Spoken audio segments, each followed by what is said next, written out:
और उनके फायदे। चलिए स्टार्ट करते हैं।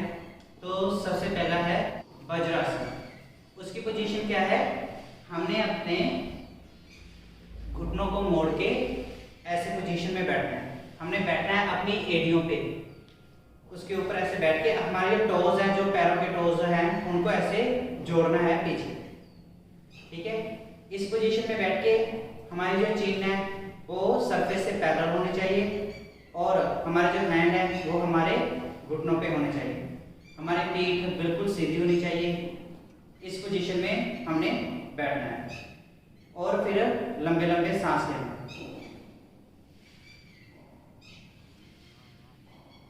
हम जितना टाइम बैठ सकते हैं उतना टाइम बैठना है। ये नहीं है कि हमने ज्यादा मेहनत करनी है। इससे हमें फायदे क्या होंगे, अभी बहुत मिलेंगे। इससे सबसे ज्यादा फायदा उनको होता है जिनके घुटनों में दर्द होता है। अगर ज्यादा पेन है तो ये वाला आसन नहीं करना। अगर थोड़ा सा पेन है तो ये वाला आसन आपके लिए बहुत ज्यादा कारगर सिद्ध होगा। फिर हमारे थाइस के जो मसल्स हैं वो स्ट्रॉन्ग होते हैं, जो हमारी लेग्स के मसल्स हैं वो स्ट्रॉन्ग होते हैं, जो हमारी कमर में दर्द है, पीठ में दर्द है, वो सारा कुछ ठीक होता है। और स्पेशल जो इसका एक बहुत ज्यादा अच्छा फायदा है वो है डाइजेशन।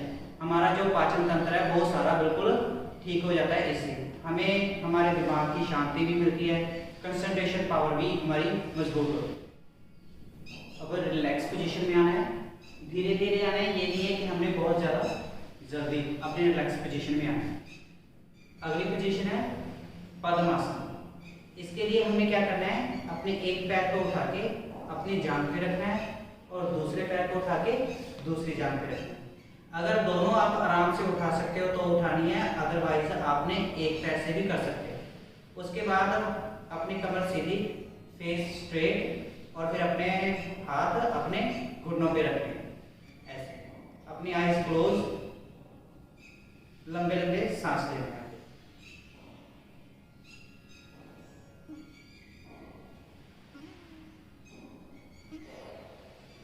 ये आसन आप 5 to 10 मिनट्स कर सकते हैं और इस पोजीशन में आप रह के और कोई आसन जैसे अनुलोम विलोम प्राणायाम भी कर सकते हैं। इसका फायदा आपको क्या होगा, इससे भी आपके जो थाइस के मसल्स हैं, घुटनों के मसल्स हैं, वो सारे स्ट्रॉन्ग होंगे और आपकी कमर का दर्द ठीक होगा और आपकी कंसंट्रेशन पावर इंक्रीज होगी। अगला आसन है सर्वांगासन। पहले मैं आपको करके दिखाऊंगा, फिर उसके बाद मैं इसको आपके फायदा वगैरह बताऊंगा। हमने क्या करना है, अपने बिल्कुल सीधे पीठ के बल लेट के अपनी लेग्स को ऊपर उठाना है ऐसे।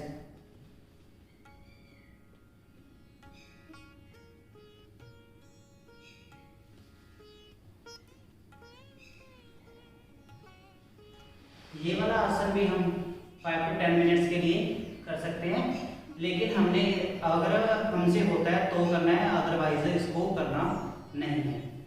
इसके फायदे क्या है, इससे हमारे जो मसल्स हैं, जो बोन्स हैं सारे शरीर की वो मजबूत होती हैं, जो हमारे मसल्स हैं वो स्ट्रॉन्ग होते हैं। और स्पेशल जो इसके कॉन्स्टिपेशन, कब्ज की जो प्रॉब्लम है, सबसे ज़्यादा प्रॉब्लम हमें कब्ज की होती है, वो इससे बिल्कुल ठीक हो जाती है। हमारी स्पाइनल कॉर्ड में मतलब पीछे दर्द होता है कमर में, वो भी बिल्कुल ठीक हो जाता है। जो अगला आसन है वो है बटरफ्लाई आसन।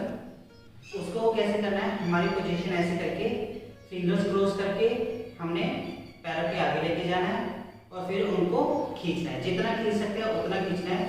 फिर उसके बाद अपने लेग्स को और घुटनों को हिलाना है ऐसे।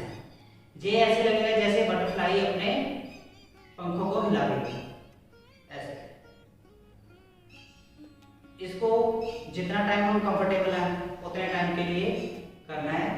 और इसके फायदे क्या है, इससे भी हमारी कमर दर्द जो है वो बिल्कुल ठीक हो जाता है, जो हमारे मसल्स हैं वो ठीक हो जाते हैं, जो हमारे पेन होता है हैंड्स में वो भी ठीक हो जाता है। अब हम करेंगे ताड़ासन। उसके लिए खड़ा होना पड़ेगा। इसके लिए हमने अपने फिंगर्स क्रॉस करके ऐसे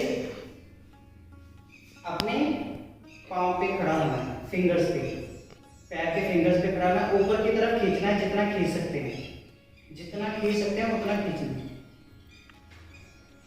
खींचते वक्त सांस बाहर और जब हम रिलैक्स होते हैं नीचे आते हैं तो सांस अंदर।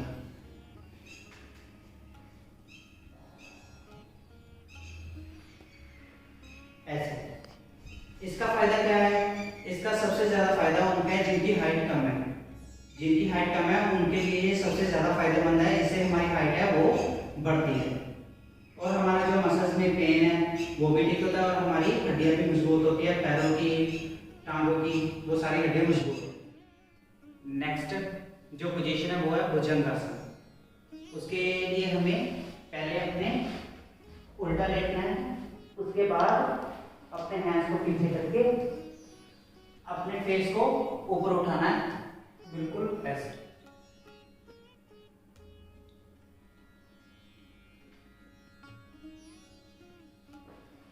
ये हमें तब तक करना है जब तक हम कंफर्टेबल हैं।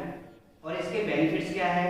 इसके बेनिफिट्स हैं हमारे पेट की जो डाइजेस्टिव सिस्टम है वो बिल्कुल ठीक हो जाता है, हमारे शोल्डर्स, हमारी चेस्ट जो है वो भी बिल्कुल, उसमें पेन है वो भी ठीक हो जाता है, उसकी फ्लेक्सिबिलिटी इंक्रीज होती है और हमारा मूड भी अच्छा हो जाता है। अब हम करेंगे प्राणायाम। प्राणायाम क्या होते हैं? जो हम सांस लेते हैं और छोड़ते हैं, जो आसन हम सांस के साथ रिलेट होते हैं उनको बोलते हैं प्राणायाम। तो सबसे पहले हम करेंगे कपालभाति। कपालभाति का क्या है?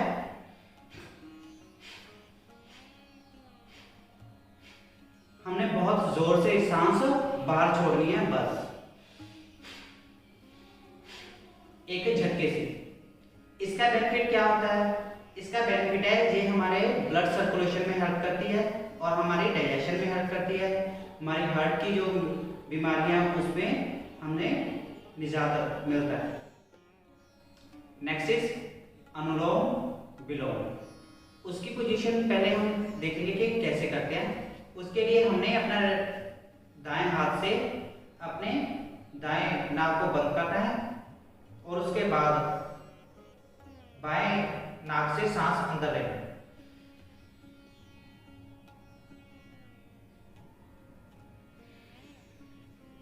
फिर हमने अपने बाएं नाक को बंद करना है और दाएं नाक से सांस छोड़ना है। फिर दाएं से सांस अंदर लेना है और बाएं से छोड़ना है।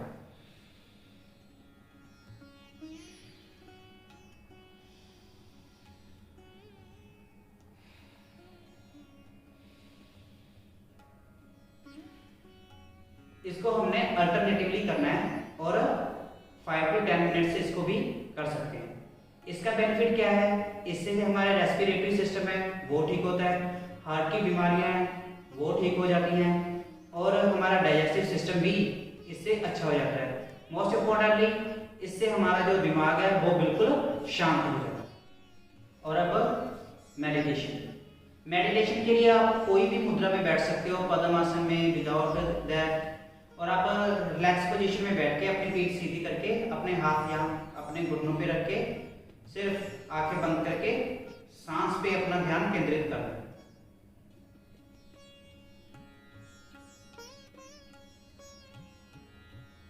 मेडिटेशन के टाइम पे आपने कोई आवाज नहीं करनी, अगर करनी है तो आप ओम का उच्चारण कर सकते हो। इससे हमारा जो दिमाग है वो फ्रेश होता है और हमारी याददाश्त बहुत ज्यादा हद तक बढ़ जाती है। इससे हमारे शरीर को रिलैक्सेशन मिलती है। जो हमने सारे दिन काम करने हैं उनके लिए हमें ज्यादा एनर्जी मिलती है। जब हमने सारे आसन या प्राणायाम कर लिए उसके बाद हमारा शरीर थोड़ा सा थक जाता है, उसके लिए सबसे अंत में हमें करना है शवासन। उसके लिए हमने कुछ नहीं, बस अपने आपको लेटाना है और हमारे हाथ बिल्कुल आसमान की तरफ ऊपर कर लेने हैं, पैरों को जोड़ लेना और बिल्कुल जैसे शव होता है वैसे लेटना है।